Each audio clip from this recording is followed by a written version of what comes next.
Wow, ang ganda naman dito sa Iloilo Central Market. Tingnan yung mga kananay, oh. Tapos ka mga bilihin dito. Pero hindi ko alam kung magkano pa yung mga ano dito. Mga presyo ng mga bilihin nila. Dumaan kami dito ni Bunso kasi galing kami sa simbahan.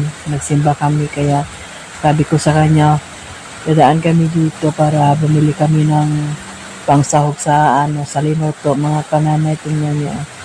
Ganda. At saka yung ano nila, onion. Bili ako ng onion dito.